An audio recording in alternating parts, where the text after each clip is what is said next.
right, Savage Time TV, Brandon Nichols. I'm here with Marquis Dendy, Yes, track and sir. field athlete right here, Yes, sir. Nike, all that. This guy's all world. He's a good friend of mine, and I appreciate you coming and doing Absolutely. the interview for Absolutely. Savage Time TV. Yeah. So let's jump right into it. What made you get into track and field? Really, what made me get into it was just my family lineage. I mean, my aunt was in the Olympics. My dad did track. My mom did track. So it really just was something that came natural. And, I did a whole bunch of different sports, but track and field just came natural. So I just decided that, I'm going to just work smarter instead of harder and just kind of chose that field because it just came natural to me. Okay. Well, we all know that some people can have the genes and can have everything put in front of them, but you still have to go out there and put the work in. You still have to go out there and compete. So tell us, when was the moment that you felt that you belonged in track and field? When you felt like, hey, I can compete on the world stage? Um, Actually, I think I was talking to one of my you and Pinky. We was talking about this in the car earlier when we were stuck in traffic. The moment I realized it was when I got invited to go to Japan my senior year, middle of my senior year. That was the year that I just was like, really dedicated to doing track and field because I got invited to jump in Osaka, Japan, for an indoor track and field competition in the middle of February, and I was really excited that year to actually play basketball, with my team and so and stuff like that in high school. But I had to actually turn that whole season down and kind of get prepared for that. And that's when I realized, okay, if I'm taking these trips, overseas during school time, and I'm getting off, like that, I should definitely focus on it. And that's when that was that time I had to really buckle down and stay sharp in track and field. Okay. Well, we all know you're from Delaware, Middletown, Delaware. We know how it is out here, but for others that don't, what's it like coming from a small market? How did that affect you coming up in the ranks of track and field? It really just affected a lot of like just travel. I think a lot of times because there's not much going on in Delaware because it is such a small state. I had to travel to where all the competitions was at, which was the Floridas, the Texas, California. I pretty much had to just kind of meet other people in different states to kind of compete with them. So it really was just traveling a whole bunch and then having track meets every weekend. That's where it kind of got difficult, but I definitely think that it definitely was a blessing that I was able to get to all those spots and to be able to get there, arrive, shake out, get refocused, get acclimated, and still be able to compete in people in their hometown. So that's where one of the biggest discrepancies came from. Okay, did that ever create a chip on your shoulder? Did anybody, when you go to these big meets like you said in Florida and these big states and people see, oh, there's this kid over here from Delaware, was it ever a chip on your shoulder? Did anybody ever give you any flack for it? Not so much from the people in the other states. I think, when it comes to track and field, because we know that it's such a diverse and wide range sport, that, we're not really gonna, look at where people are from. It's just a matter of, if you're from there and you can produce, you can compete. It really came from, I guess, during the time that I came out, people just in Delaware in the very beginning. I wouldn't say that right now, but in the very beginning, since it was so brand new, I didn't really have a lot of older supporters. I mean, I had a lot of people who were my age that supported me because they actually saw me. But most of the parents would just be like, what are you gonna do after you're done with this little track thing? I mean, that's when I kind of got a lot out of Delaware. Right. So, like it was more of a hobby, but then actually, as I continue to keep getting better and better and better and getting there on the world stage, me now returning to Delaware after I, went to Florida, after I made the Olympics, now I'm starting to kind of get more of that recognition as if, how is that going? Or, are you still producing? Are you still doing this? So, in the beginning, it was pretty new to them, but, as I continue, put my team on the back, and then that's when, people started to kind of recognize me as far as the older crowd in Delaware. Okay, that's awesome. Yeah, I definitely wanted to know about that just because it's Delaware's such a small market and we don't always get the biggest support from, like you said, from Delaware. Sometimes it's here in Delaware you don't get the most support. But take us through your best. Okay, so we know that you do the triple jump. Take us through your best jump in official competition. Take us through those moments when you had your best jump in competitions. Take us through that. I would probably say my biggest, I think I'll probably say one of my highlighted years was 2015. Okay. and that was my senior year in college, and that's when the entire year I went undefeated in both long and triple jump for the college circuit. So pretty much indoor college, outdoor college, and even going a little bit into my pro circuit, didn't take not one L. So I think that was when I was really focused. I knew I was going to make that transition from college to a pro, and I wanted to kind of make that stand out. And that was actually the year that I received the Bowerman Trophy, which is track and field's version of the Heisman. And so that's when I realized that I was recognized, for one of the most prestigious awards in track and field. And I actually was the very first person from the University of Florida to actually receive that award. And most people don't know this, but a lot of people came and went through University of Florida and they haven't gotten it at all. And for me to feel that, for me to actually, receive that award from that school and from that organization, it definitely felt a whole lot. And I think 2015 is definitely the blueprint as far as for my focus and how good I was, and kind of really just set the tone for just people who are dual jumpers in period. I mean, not everybody in our sport can really take on two events, let alone two jumping events that are so similar. And for me to dominate in both for that entire year and not losing at all was something that I would definitely recognize as one of my greatest feats. Okay. And what would you say is the biggest misconception about the track and field? I would say one of the biggest misconceptions is that track and field is a sport where, you have other failed sports that just kind of trickle on to a track and field. I wouldn't say, there's this one guy, Max Kellerman, and he's from ESPN. I'm sorry I got to name drop him, but it's that was something that I kind of saw him say that track and field is just people who weren't good at football or people who weren't good at basketball, and they just end up being good in track and field, which isn't the case. I just feel like track and field is more of a like you can't really teach someone how to run and jump, but in my opinion, you can teach someone how to shoot a basketball or throw a football. You know what I mean? So a lot of people would just kind of look at it as it's more of a natural talent. It's not much of a wiggle room for you to be taught much of anything. So that's where it separates for me. And most people think that track and field is a game.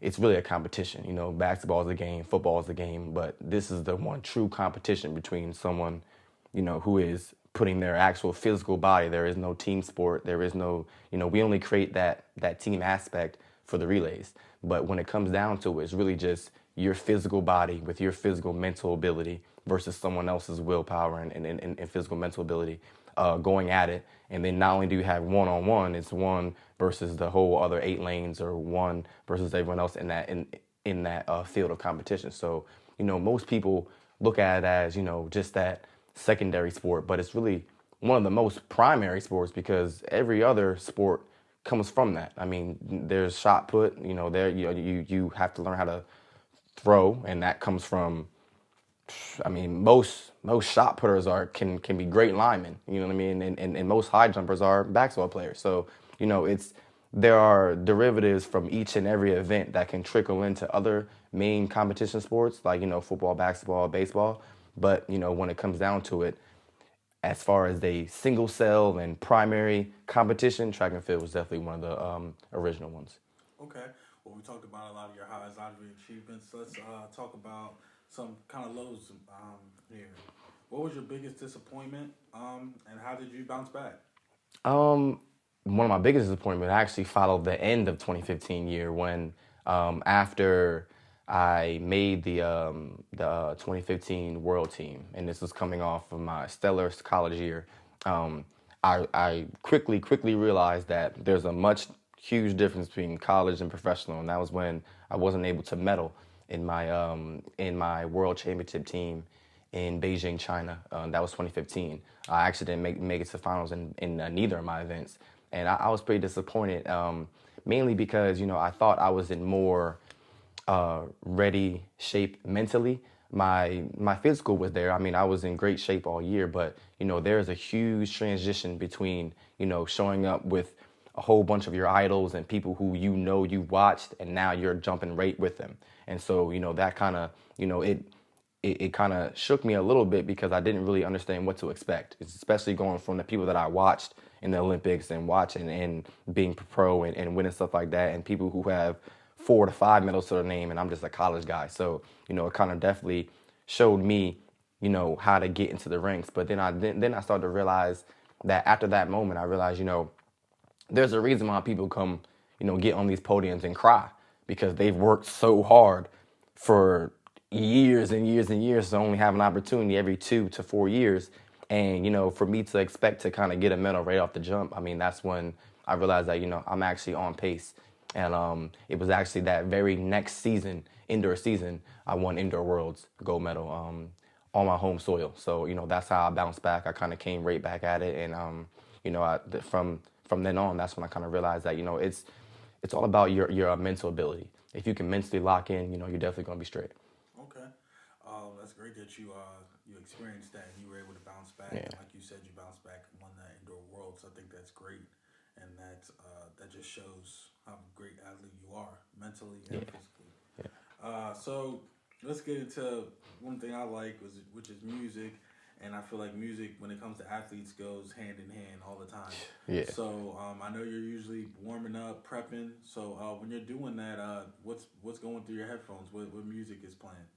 I actually, and most people may not even, I guess, agree, but all of my music that I listen to is all slowed. Like it's either all chopped and screwed or slowed and reverb. Like any song really. I mean, I really just like one because I want to sing along. So then that way I feel like I can actually sing along because it's much slower. I can actually hear it. But it's really a very mixture of combination. I mean, sometimes I'll have in the beginning Frank Ocean. Sometimes in the middle it'll be a little bit of Drake. Sometimes I may throw some old school and then have some old school John Legend. I mean, it's really just a very wide variety. I mean, it's not really much of all hype songs actually, but as long as it's slowed or reverbed, I'm pretty much gonna be bumping it. I mean, I have tons of just different artists that I just kind of mix and mash, but they're all slow. They're all about 7-minute long songs, and for the warm up purposes, it helps me slow down my pace. That way I'm not, moving too fast with the beat or I'm not trying to speed through my warm-up process. My entire playlist take about an hour and a half as far as total play-time. So I know from the time I listen to the first one and by the time I get to the end one, my warm-up should be over. And so that way, I'm not listening to a bunch of different songs that I want to skip.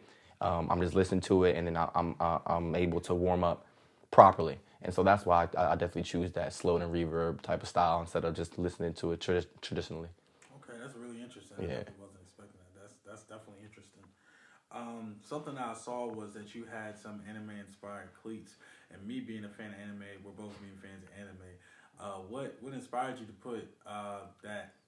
I think it was Shisui on your Naruto cleats. What made you do that? Shisui is definitely one of my favorite characters from Naruto, so that definitely was something that if I felt like I had to put an anime person on my spikes first, it definitely was going to be him.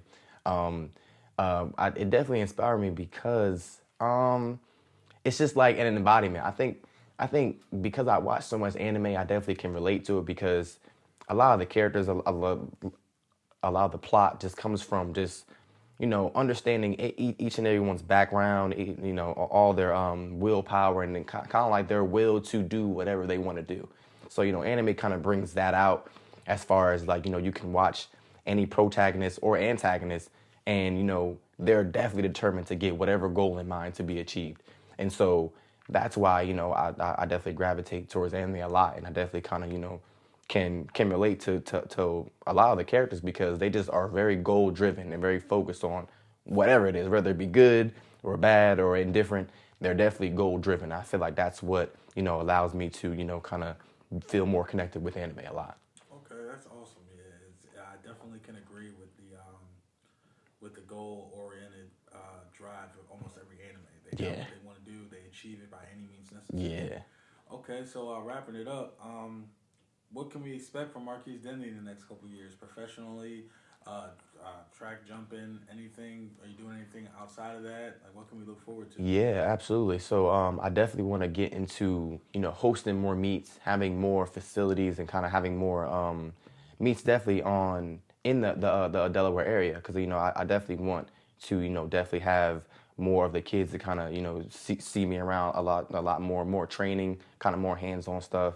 I kind of took this first contract year or this first, professional rookie contract to kind of like just kind of take care of business, and then now that I kind of made a semi name for myself, now I can kind of start reaching out, and kind of doing more for the community, definitely kind of hosting more meets, having more trainings, having more meetups and stuff like that. But, also not, taking too far away from my focus, because 2020 is the Olympic year. That's definitely, one of the major focal points of my career right now, because one, it's in Tokyo, Japan, and that's the anime capital. So I definitely got to make that. And then on top of that, I definitely want to go ahead and achieve that medal up there as well too. I made the 2016 Olympics, but unfortunately, I had tore my Achilles, so I wasn't able to go there and compete. And for morality purposes, I could have went and still put on a uniform and went out there and just trotted down the runway. But I didn't want to take a place from someone else who could potentially do well for our American team. So I ended up withdrawing. So that was a bittersweet moment. But I felt like since then, I've just been having blessings and blessings and blessings. And then, I knew that good karma would come back. And, it definitely has. So, I definitely want to make this 2020 team and get to that Tokyo 2020 and get a gold medal for sure.